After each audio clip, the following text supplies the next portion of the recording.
Buenas tardes, le habla el pastor Alvin. Hoy vamos a comenzar la serie titulada Cuando el abuso espiritual entra a la iglesia y vamos a estar primeramente definiendo lo que es el narcisismo. El narcisismo pasó del mito a la ciencia a finales del siglo XIX, cuando un sexólogo británico llamado Havelock Ellis describió un complejo similar al de Narciso, en el que las personas se satisfacían sexualmente, pero no fue hasta el 1914 que Sigmund Freud pasó el narcisismo en el mapa en un ensayo titulado Sobre el narcisismo. Freud veía el egocentrismo narcisista como una etapa necesaria del crecimiento, pero problemática si continuaba en la edad adulta. Curiosamente, las perspectivas opuestas sobre el narcisismo sano y el no sano se convirtieron en el tema de debate, pero el trabajo del mencionado Christopher Lasch, basado en gran medida en la visión más clínica del narcisismo del psicólogo Otto Kemper, se convirtió en la cuerda dominante del debate. Hoy en día, muchos argumentan que la caricatura binaria del narcisismo, o esto o lo otro, es útil porque ignora los aspectos saludables del crecimiento, de la confianza y la autoestima.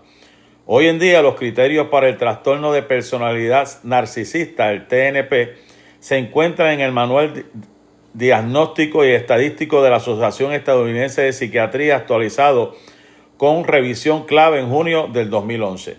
Para bien o para mal, este es el estándar de la industria, debatido cada varios años por profesionales que deliberan hasta que encuentren algún consenso. En la última actualización hubo un gran debate interesante sobre si el TNP debería ser una categoría en sí mismo o un gran grupo general de trastornos, incluidos los llamados trastornos del grupo B, que incluyen el trastorno límite de personalidad, el trastorno histriónico de la personalidad y el trastorno antisocial de la personalidad. Mi propia experiencia, dice este autor, que si bien hay características esenciales en el TNP, hay una variación de experiencia que se imagina mejor a través de múltiples lentes, como las 9 que se han de presentar en este libro, en el próximo capítulo que vamos a estar hablando. En otras palabras, no hay una sola caricatura del narcisismo, vienen muchas caras, o sea que hay más de una. El DSM-5 ofrece un conjunto completo de criterios para definir el narcisismo. Los deterioros significativos en el funcionamiento de la personalidad se manifiestan por deterioros en el funcionamiento personal, y eso tiene que ver con la identidad, referencia excesiva a otra para la autodefinición y la regulación de la autoestima. La autoevaluación exagerada puede ser inflada o desinflada o vacilar entre extremos. La regulación emocional refleja fluctuantes en la autoestima. O sea que esto tiene que ver con autoestima, con identidad. También tiene que ver con autodirección. El establecimiento de metas se basa en obtener, escuche esto, la aprobación de los demás. Los estándares personales son irrazonablemente altos para ver a uno mismo como excepcional o demasiado bajo en un sentido de derecho, a menudo inconsciente de las propias motivaciones. También hay deterioros en el funcionamiento interpersonal. Por ejemplo, hay empatía, o sea que es la capacidad deteriorada para reconocer o identificarse con los sentimientos y necesidades de los demás. Excesivamente atento a las reacciones de los demás, pero solo si las percibe como relevantes por un mismo. Sobreestimación o subestimación del propio efecto sobre los demás. También los narcisistas pues tienen una situación en la intimidad, o sea, las relaciones son en gran medida superficiales y existen para regular la autoestima. La mutualidad está limitada por el poco interés genuino en las experiencias de los demás y el predominio de una necesidad de beneficio personal. O sea, que no sienten mucho, es algo superficial. Hay unos rasgos patológicos de personalidad en los siguientes dominios. Está lo que se llama el antagonismo, caracterizado por grandiosidad. Son gente que tienen ínfulas de grandeza. Sentimientos de derecho, ya sean manifiestos o encubiertos, son ególatras. aferrado firmemente a la creencia de que uno es mejor que los demás, con descendencia hacia los demás. También los narcisistas tienen búsqueda de atención, tienen déficit de atención. Intentan, ¿verdad? Tienen intentos excesivos de atraer y ser el foco de atención de los demás.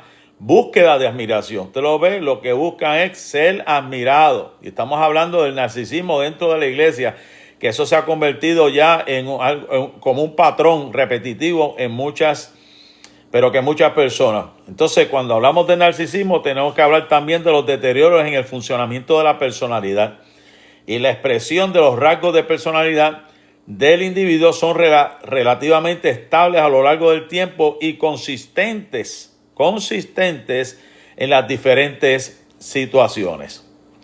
También tenemos que hablar de los deterioros en el funcionamiento de la personalidad y la expresión de los rasgos de la personalidad del individuo no se entienden mejor como normativos para las etapas de desarrollo del individuo o el entorno sociocultural. También vamos a hablar que los deterioros en el funcionamiento de la personalidad y la expresión de los rasgos de personalidad del individuo no se deben únicamente a los efectos fisiológicos directos de una sustancia. Pues a lo mejor puede ser que sea usuario de algún tipo de droga, que eso haya afectado su sentido, ¿verdad? Esto es algo bien interesante que estamos hablando aquí con respecto al narcisismo, ¿verdad? Ya estamos hablando de que hay narcisistas que prácticamente se descontrolan más todavía con el uso de alguna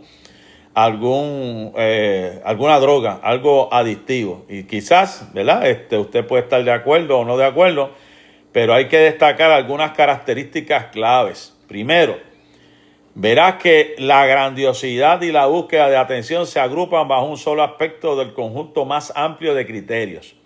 Estos suelen ser los primeros aspectos en los que pensamos cuando consideramos el narcisismo, pero siempre hay mucho más en juego. Siempre va a haber mucho más en juego. En segundo lugar, hay que observar la deficiencia en la empatía o la intimidad. Son gente que en cuestión de sentir lo que otros sienten y realmente llegar a una intimidad profunda es bien difícil por su egocentrismo. El narcisista siempre está desconectado de sí mismo y de los demás, si bien puede ser encantador o salamero. Esta personalidad es un falso yo que protege al verdadero yo de la vergüenza y la exposición. A menudo las personas hablan de sentirse atraídas por un narcisista, pero notan que lo difícil es conectar con él una vez que están en su órbita.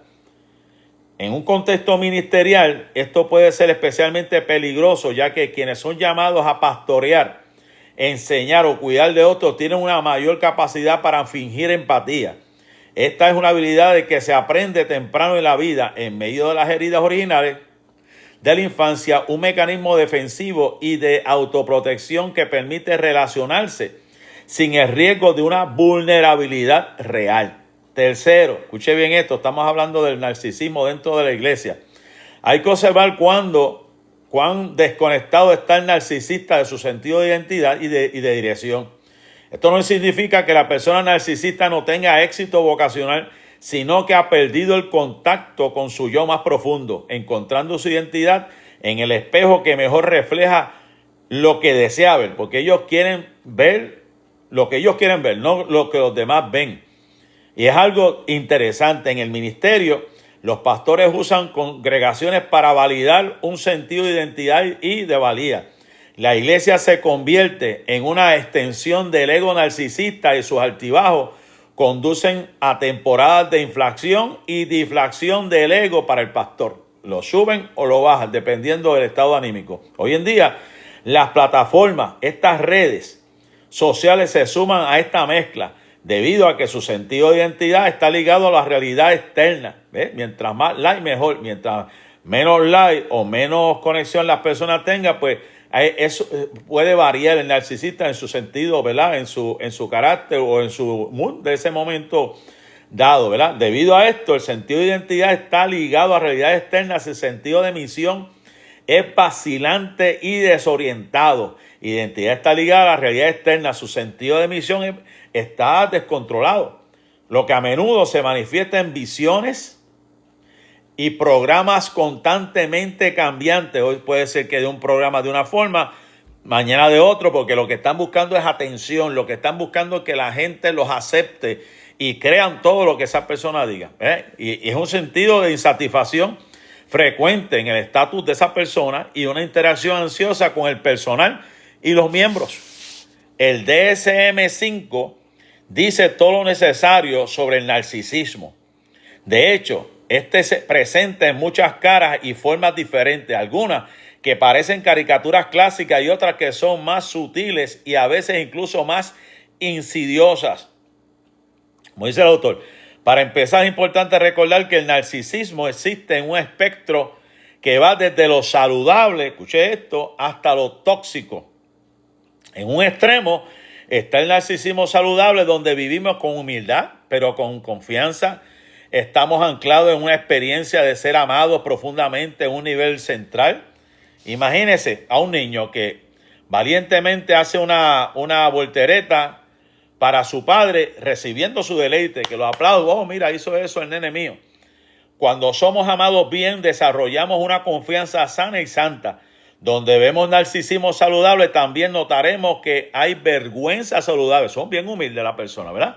Un reconocimiento de nuestras limitaciones y un humilde reconocimiento de que no somos el centro del mundo. Eso es todo, ¿verdad? Ahora, ¿cómo ambos funcionan en esto? Más tarde, traducido en lo que se llama el tándem, traducido por los cristianos, esto es un reconocimiento tanto de nuestra belleza como de nuestra fragilidad, un reconocimiento de deleite de Dios en nosotros, junto con su reconocimiento de nuestra debilidad y fragilidad humana. Ambas son esenciales para una vida de todo corazón. Ahora, el narcisismo santo, también a nivel personal como organizacional, se manifiesta en confianza en lugar de certeza. Confianza en lugar de certeza. Empatía en lugar de adulación. Claridad en lugar de confusión. Humildad en lugar de arrogancia. Curiosidad en lugar de actitud defensiva. A lo largo de los años se ha conocido a muchos pastores talentosos y, por ejemplo, cuya imagen pública podría interpretarse como narcisista debido a su confianza y carisma, pero cuya humildad y autocomprensión demuestran salud en lugar de patología. Por eso suele ser inútil etiquetar a la gente basándose en las apariencias. No podemos irnos a las apariencias. Los profesionales clínicos tienen las herramientas y las capacidades de evaluación que los laicos no tienen. Hay gente profesional que se va a dar cuenta. Hay gente no profesional que lo va a tener. A veces una persona sumamente humilde, una persona que se da a querer mucho. Y hasta ese punto podemos decir. Ahora, el problema es cuando no los aplauden, cuando no aceptan todo lo que ellos digan. Ahí es donde se ve unas variantes dentro de esa persona. O sea, que se puede convertir de un estilo narcisista a un tipo de narcisismo o un narcisismo, lo que se llama narcisismo patológico, y ahí es donde vemos la salud realmente de esa persona, que se puede convertir en un narcisista tóxico. O sea, de lo humilde, sencillo, ¿verdad? Que la gente lo aplaude y la persona se siente bien porque han reconocido su labor, hasta llegar a un punto, ¿verdad? Que exija, ¿verdad? Que eso es una característica que yo digo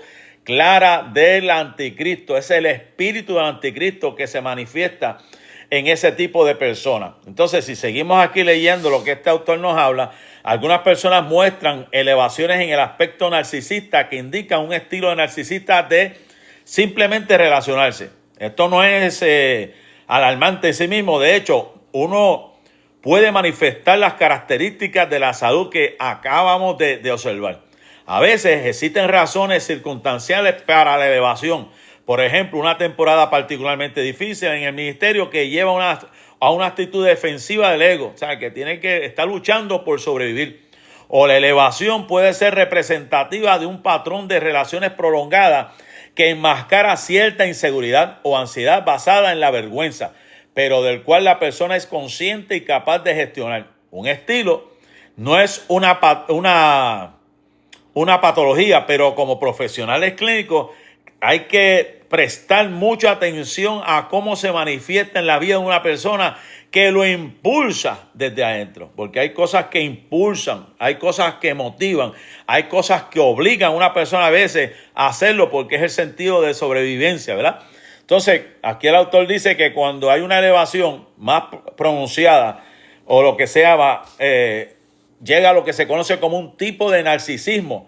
En este caso, la persona narcisista está más definida y potencialmente representada en mayor problema. Se trata de personas con un observador promedio podría describir como un narcisista basándose en las caricaturas clásicas del narcisismo. De hecho, estas elevaciones pueden indicar la presencia de vergüenza tóxica y un patrón de afrentamiento que los protege y los defiende de un mayor vergüenza. Sin embargo, en la experiencia de este autor, aquí vemos que quienes se encuentran en el rango de estilos para este tipo tienen cierta capacidad de curiosidad.